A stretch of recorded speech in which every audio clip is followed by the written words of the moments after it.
اما محمد رو نمیشناسیم. صلی الله علیه و آله. اون سلطان دو جهان. خیلی پول داره؟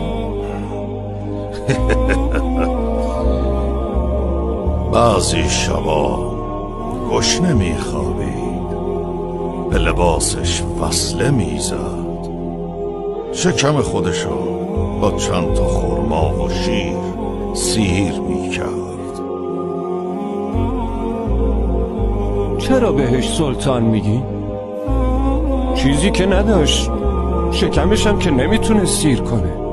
به خاطر فقر نبود، به خاطر بخشش بود. به خاطر بخشش. سلطنت واقعی در قلب انسان هست.